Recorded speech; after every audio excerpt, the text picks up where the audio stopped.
नमस्कार।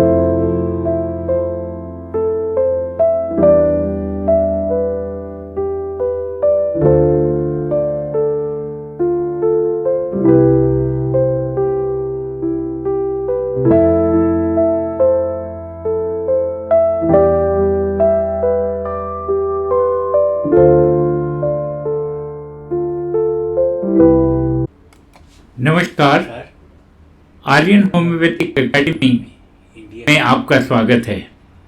मैं हूं डॉक्टर आर्य। हैनीमैन की लाइफ और वर्क के बारे में आइए आगे बढ़ें। In this video we shall talk about death of Hahnemann's wife, Johanna Henriette Leopoldine Hahnemann. Soon after the joy of the festival followed deep suffering for Hahnemann. In the early new year, on the 31st March of 1830, 75-year-old master, after nearly 48 years of happy married life, was bereft quite suddenly of his wife, Johanna Henriette Leopoldine Hahnemann, in her 67th year. She died after a brief illness from perforation of liver abscess. Frau Henriette had borne her husband 7 children. Why Hahnemann did not announce for a long time his wife's death, even to his nearest friend, such as staff, we have no answer or clue. In admirable mental and physical fitness, the old man, now in 76 years, stands amidst the surging life of his professional work, inwardly unmoved by perpetual combats with the opponents or by the bitter blows of fate striking him and his near ones. There is the inspiring spectacle of this man, old in years but young in mental power, insight, in activity, in mobility, and even in attacking back power. As opposed to this, many, even some homeopathic writers, assert that in Hahnemann, the period of evolution, the time of mental degradation, began with his 75th year, and that it was strikingly marked by the total extinction of all writing activity. It was considered that from 1821 onwards, Hahnemann was no longer to be considered as an influence in the development of homeopathy.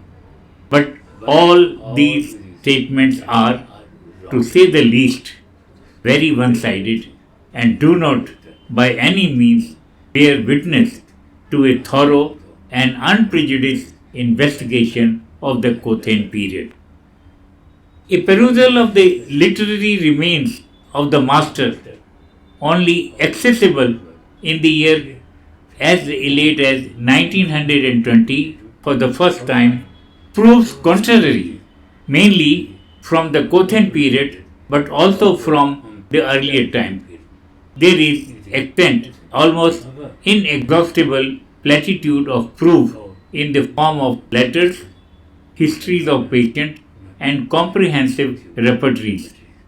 The patient's diaries alone fill more than 50 volumes. The repertories are 4 gigantic folios, and the number of letters, all in original, total and many hundreds. Many letters have grown to the size of pamphlets with detailed discussion of diseases, but every one has its own short and concise synopsis written by Hahnemann at the head of his patient's letters, and very often also a rough draft for the answer, and the date in his beautiful small writing. In every case, there is a laborious order and the greater, clearer thought. Scientific research will occupy with them for us much as 10 years regarding reading these documents excite astonishment at the untiring zeal for work and the energy of this unusual old man. The letters came from all parts of Germany, from Austria, from Hungary, from Russia, from France, England, Italy, and even from across the ocean. For the fame and reputation of Hahnemann in Cothen had penetrated everywhere, and from all parts he was approached for help, advice, and information. Moreover, his students and followers had wandered out into all parts and wishing to keep in touch with their master. They continue to seek his advice on questions still unsolved in serious cases of diseases and often in the treatment of their own maladies. From their own impulse or induced by their patient, there were also allopathic physicians who applied for explanation and instruction, and he used to recommend them to study his own chief works and other homeopathic writings. Yet again, other doctors and laymen came to him in Cothen in order to study homeopathy under his personal guidance. Even from abroad, those anxious to learn hastened to the little German town which actually became a mecca and focus for the learning and also for the homeopathic movement of that time. Many of his students occupied high positions as homeopaths to the aristocrats and royal families. Dr. Agedi at the court of Prince Friedrich Dusselforth, Privy Councillor Dr. Weber as royal physician to a Prince von Solomon Lich and von Solomon at Lich. Dr. Smith as royal physician of Duchess Luca in Prague and Vienna. Dr. Peter and Dr. Atomai with Supreme Court of Landstuhl, and many homeopaths were sent to Petersburg as royal physician to Duke and Princes of Württemberg. Many princes and kings were pointed out as friends and followers of homeopathy, and the homeopath expected of them great support.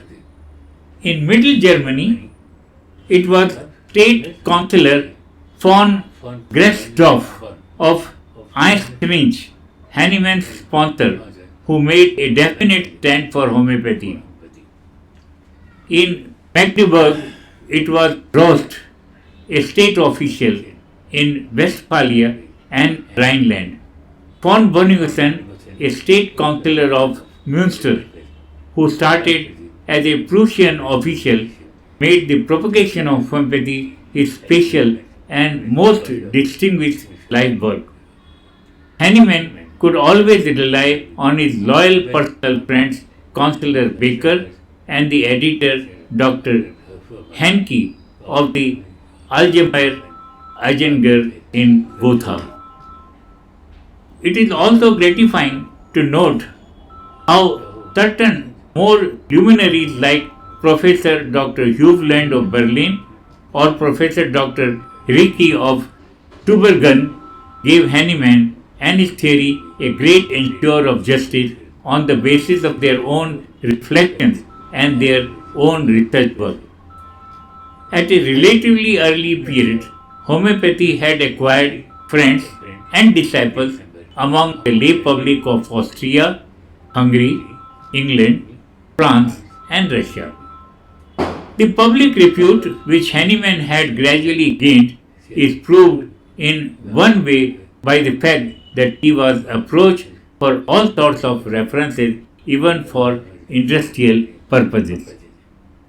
Unfortunately, these men and their views remained extremely rare in scientific circles, and everywhere the old hostile reaction continued to exist by the side of the large understanding, the sympathy, the love, and the trust which the new system of medicine was enjoying in wider and wider circle of the people. The more ground homeopathy gained, the more this antagonism grew. If this embitterment antagonism to homeopathy was conducted in this way from individual doctors right up to the university professor, it must be quite intelligible that the authorities created the greatest difficulties for the new doctrine and sought to hinder its propagation by as many obstacles as possible. For the medical boards, there sat as representatives, even as in modern times, members of the old school who would have nothing to do with these new theories and who often had no time or inclination for a conscientious exploration of the new theories by the practical experiences. It was just in these years of this most violently antagonistic attacks and official restriction that homeopathy was to experience a strong and unexpected furtherance in the whole of Western Europe by the outbreak of cholera. Hahnemann started to work on the problem, and from June to October he wrote 4 articles on cholera and he distributed freely to the public for propagation, and he suggested camphor as curative as well as preventive for the epidemic. These publications were certainly not received without some friction and some contradiction. But the treatment recommended by Hahnemann soon proved to be so extraordinarily valuable and successful that numerous declarations of agreement reached him, and even medical boards recommended his procedure of administering camphor in different stages of disease. Hahnemann would not, however, have been the conscientious student of hygiene he was if he had not considered, beside remedial treatment of cholera, protective measures against its further propagation. Copper recommended by Hahnemann as an alternative internal remedy for cholera. Here are the 4 articles which he wrote during this time: Cure of Cholera, Letter about the Cure of Cholera, Cure of Cholera, Purest Cure and Eradication of Asiatic Cholera, and Appeal to Thinking Philanthropists Respecting the Mode of Propagation of Asiatic Cholera. Dr. Becodi in Robb had 154 cholera patients from the 28th July to the 8th September of that year. Of these, only 6 died. The proportion of dead to recovered was therefore in the ratio of 2:49. In the allopathic hospital of that town, there were 122 deaths out of 284 cases treated, and in private houses, out of 1,217 cholera patients treated by allopathy, 699 died. The proportion of dead to recovered in the case of patients treated allopathically is therefore the ratio of 6:5 as compared with the homeopathic treatment of 2:49. Modern research work, particularly that of Patton Crawford and Cox, may have considerably advanced our knowledge of the cholera bacillus, the so-called coma bacillus, in propagation, prevention and cure of cholera. But these very results achieved by modern medicine only show how fundamentally correctly Hahnemann conceived and represented this pest, its origin, its propagation, and the way to combat much earlier. As the cholera danger decreased and was finally extinguished, Hahnemann had to return to other questions in system of healing. His life task was not complete with great trilogy of his fundamental masterpieces, the Organon, which he continued to supplement and improve up to 6th edition, the Materia Medica Pura, which, as we understand from his letter to Bonington, he would only too gladly have extended with a comparative repertory or even formed a standard lexicon of homeopathic medicine. But his ever growing practice left him neither time nor strength for this. And finally, the work on chronic diseases. The ideas contained in this last work opened out new problems. The question as to repetition of homeopathic remedies, size of the individual dose, high dilution, and double remedies, etc.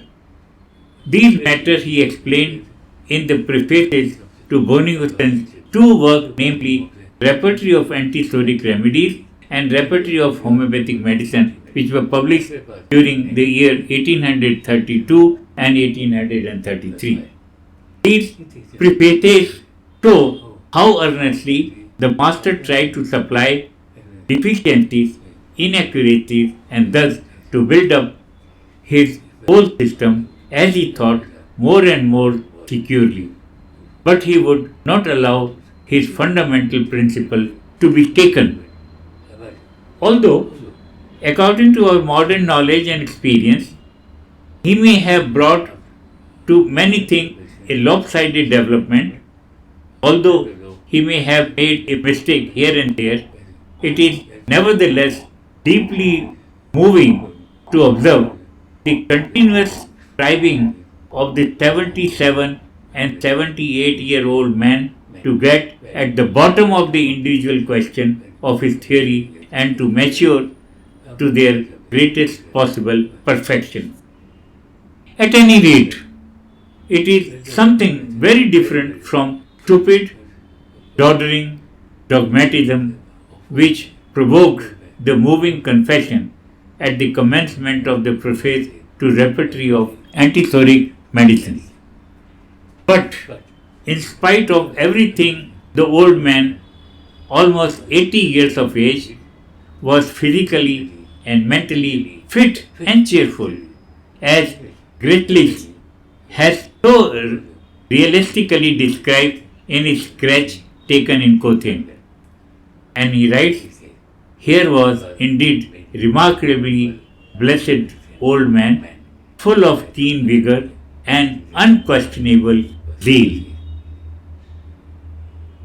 इस अंक में इतना ही। अगले अंक में कुछ नए तथ्यों के साथ आएंगे। तब तक के लिए धन्यवाद।